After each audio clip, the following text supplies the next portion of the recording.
Yo, what is up, guys? This is the Before the Kickoff podcast. I am James Christopher. I'm joined by my co-host Chase Oliver.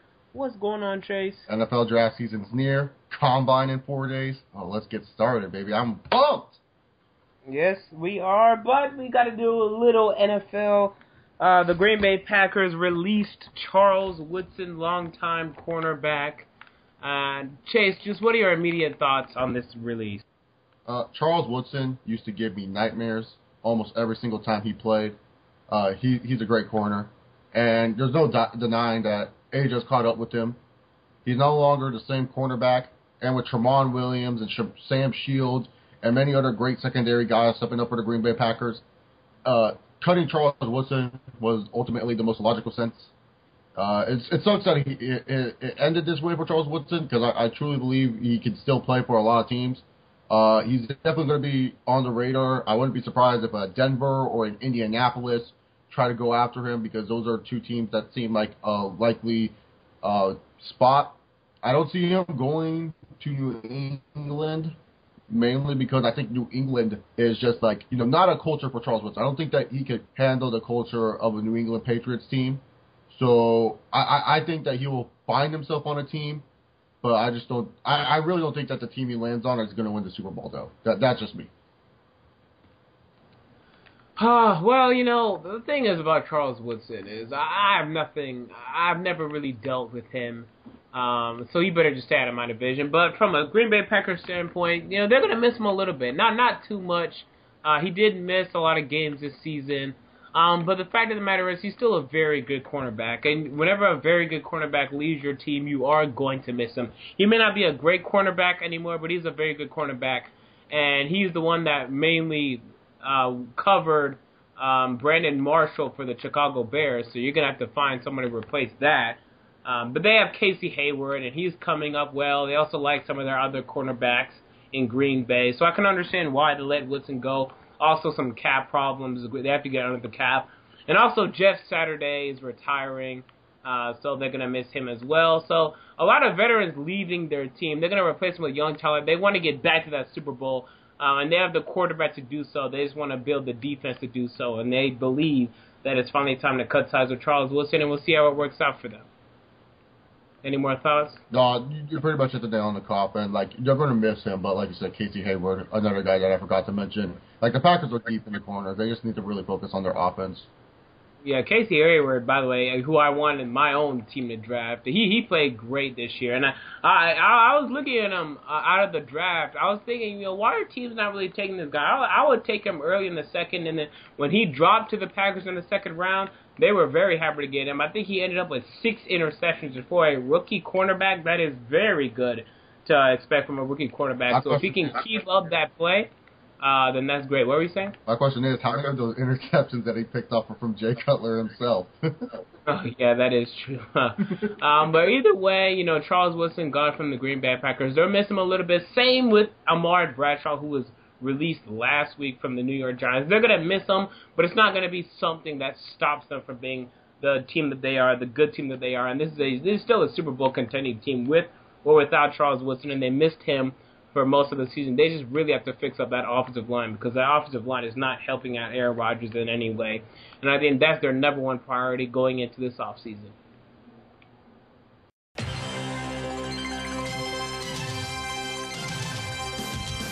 Chase, it's time for your College Minute.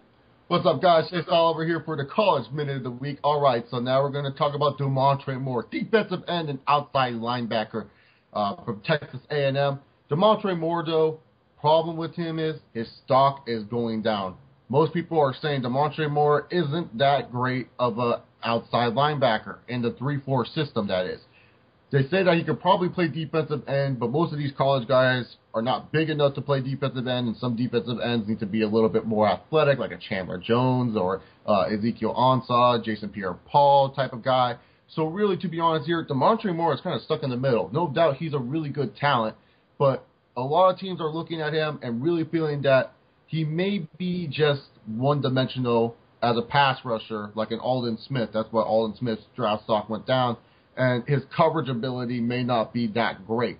And especially on the NFL level, you have to cover those big old tight ends like Antonio Gates, Tony Gonzalez, Rob Gronkowski. So it's going to definitely be, troublesome if this guy is having trouble covering those guys, especially when, let's say, for example, he gets drafted by a team in the NFC South. You have to go against Jimmy Graham. You have to go against, like, Tony Gonzalez. There's a lot of tight ends to go against. So, really, to be honest here, DeMontre Moore, he's still a very, very good prospect, but his prospect rating is going down. It's not going to – he's still a first-rounder, but not going to be a top 5, and that's my college man of the week.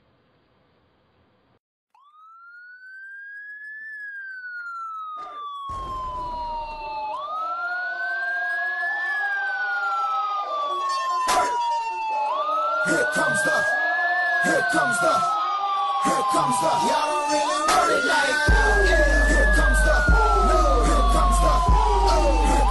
y'all don't really want it like that. Yeah. Here comes the, y'all don't really want it. All right, it's time for the pulled over segment of the week. I am the officer, Chaser, the perpetrator. Who are you this week, Chase? Represent University of Georgia, Alec Ogletee. All right, Alec Ogletree, you're someone whose draft stock had been rising lately. Right when the season ended, you weren't really looked at as a first-round pick. Now you're pretty much unanimously a first-round pick. But then you decide, you know what? I am going to drink. And not only am I going to drink, I'm going to drink under the influence. I'm going to get on the road. I'm going to risk people's lives. I'm going to get on the road? What are you thinking? At the time, there was no other cars in the area, so I thought it was safe. You're going to need to give me a little more than that, okay? You put people's lives at risk. I don't care where the hell you're driving. You're driving in Georgia, Alabama, Mississippi. What are you doing getting on the road? Don't you realize that this is a thing that keeps you from being a first-round draft pick? Well, even then, I still feel I'm a first-round draft pick because I don't make up girlfriends so that way I can be popular. I had 111 tackles in the SEC. I myself, don't feel like I need to make up some death stories to be good. I am good. I mean, I don't need drugs to make myself better. I don't need anything else to make myself feel better. All I know is that I am good, and I'm going to dominate when I get into the NFL.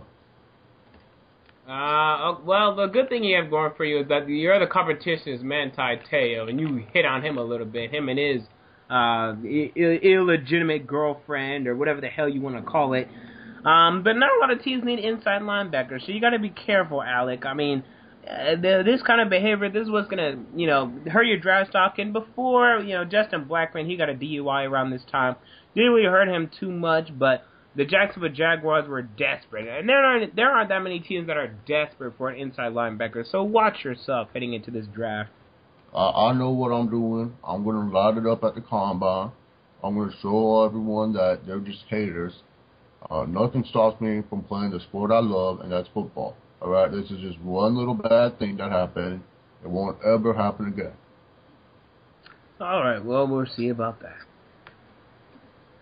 All right, well, we just talked a little bit about Alec Ogletree. Let's get a little more in depth. Chase, you are the college writer, so I'm going to let you take it away on this one. What about Alec Ogletree? Will his draft stock take a dive after this DUI? It could take a similar sort of dive, mainly because, like you said, not a lot of teams are looking for middle linebackers. The teams that are looking for middle linebackers are teams like the Chicago Bears, mainly because of Brian Urlacher, or teams like the Ravens looking to replace Ray Lewis if they can't re-sign one of their linebackers. These teams are looking for it. The Cincinnati Bengals are another team, especially with Ray Maluga, how bad he has been playing. They may be looking for a middle linebacker. So a lot of teams are not really looking at middle linebackers. A lot of these middle linebackers, even to Te'o or Alec Ogletree, you could say, maybe we can waste a second-round pick on these guys. These guys are not really high sought out for. I mean, yes, there's many teams that look at best player available, but with the linebacker positions, most teams have really good depth in those positions. Really, to be honest here, it comes down to it where his stock could be hurt, but because of Manti Te'o and because of Kevin Minter not really being too consistent and Nico Johnson not really being too consistent, Alec Ogletree is still one of the top 3 linebackers in this draft. I expect him to, maybe the Giants to avoid him because A lot of people were projecting him to go to the New York Giants and thought that, they need a middle linebacker because Chase Blackburn is not really a starter down there. But I expect him to maybe fall a little bit, and maybe a Chicago Bears team might pick him up, even though that shouldn't be their need. They should draft an offensive guard. But his stock definitely has a little bit of a hurt because it's not the first time Ogletree has broken rules. His freshman year at Georgia, he stole a track member's motorcycle helmet. I don't know why he stole it. He just stole it. And he got fined $1,000, got arrested for it, and he was suspended his whole freshman year. And then before the season of this year for college football, he was suspended for 4 games, but still had 111 tackles. So obviously, this guy can play football. And it's just off-the-field issues like this that may, cause some concern, especially the bigger market teams like New York. Like I said, you're going to be in New York City. There's going to be a lot of distractions. You don't want someone like that, a Dallas. If he goes to a Dallas, that's crucial right there. I mean, they already have problems with Des Bryant. You're going to have to keep him not distracted in such a big city. So maybe this is a good thing for the smaller city teams, like a Buffalo. Even though that's still in New York, it's still Buffalo. It's not big by any standards. So definitely, it does help the smaller teams out who are looking at an Ogletree like a Cincinnati. You hit on it a little bit. The competition between Kevin Minter and Manti Te'o is not that large. So because of that, if a team really wants an inside linebacker, they're still going to take him. But getting a DUI never really helps your draft stock. It may not hurt it a lot, but it doesn't help it. And that, that's going to prove to be a little costly. But I still think that he's a first-round pick. I don't think this one DUI really does anything to that. Now, if he were to come out saying that, somebody was injured, but right now I'm not hearing any of that. So really, I don't expect that's going to come out or anything. So as long as he doesn't do this again, as long as he doesn't repeat of the offseason, then he'll be just fine. He'll be taken in the first round of this April's draft, and that'll be the end of that. And another person that we want to get on is Eddie Lacy. He will not be at the Combine due to his, I think it's a hamstring injury. I think Chase knows more about that. So I'm just going to give it over to you, Chase. Eddie Lacy, what's going on with him? Partial tear in his hamstring. Eddie Lacy is still bruising back. It doesn't really matter if he misses the Combine. We've seen, top players before miss the Combine and still get drafted high. Eddie Lacy is fine. This is more of an opening for guys like Giovanni Bernard and Joseph Randall and Stephon Taylor, Mike Gillislee, a bunch of running backs in this draft that are hoping to, scooch into that number 2 position. Because right now, Eddie Lacy is still the clear-cut number 1. He's obviously the biggest back in this draft. Monte Ball being the second biggest back in this draft. So this is pretty much helping the competition of Eddie Lacy, helping these guys, without Eddie Lacy there to set a standard for them, they will be able to put up some big numbers. They will be able to see who oohs and ahs and will ultimately be the number 2 back. Eddie Lacy is, of course, the number 1 back because he comes from a program like Alabama, and Alabama players, already very mature. Some of them have had success in the NFL. You've seen Trent Richardson. He had a pretty good year for the Cleveland Browns. You've had Mark Ingram do pretty well his sophomore season for the Saints, and, of course, Julio Jones. We cannot deny what this guy has done with the Falcons. So ever since the Nick Saban era, for the Alabama Crimson Tide, they have produced some pretty good talent. Javier Arenas on the defense for the Kansas City Chiefs has been doing a very good job for them. So obviously, there's a lot of good talent that comes out of Alabama, and so people are not denying it. And this recent rookie class with Upshaw, Kirkpatrick, and Hightower, they did pretty well respectively for their teams, especially Courtney Upshaw. So, he won a Super Bowl with his team. So obviously, Eddie Lacy, no matter what his numbers would say, they probably wouldn't really buy too much into his 40 time because they know how elusive this man can be, especially for his size. Yeah, I'm not going to pretend to know a lot about college football, but from what I saw, the games that I saw from Eddie Lacy, this guy's a beast. And I don't think this one injury is going to hinder his draft stock. And his draft stock isn't too high. It's not going to be a top 10 pick, but he could be a top 16 pick. Looking at that 16 spot with the St. Louis Rams. But, I don't think this is really going to hurt his stock. We know what Eddie Lacy can do. They can just pull up the type of that national championship game and see what he did against the vaunted Notre Dame defense and say, wow, this kid can run the football, and that's what we want from him. And also, just another side note, Interesting to point out Courtney Upshaw, who was lucky enough to win a national championship, and then guess what? The year after, won a Super Bowl. So good for Courtney, wouldn't you say? Yeah, that's especially good for Courtney. A bunch of other Alabama players also had a chance. Dwante Hightower, I believe, was the only second other one to have a chance to do that, go win a national championship and then win the Super Bowl. So key players for the Patriots, if anyone doesn't know. So roll Tide.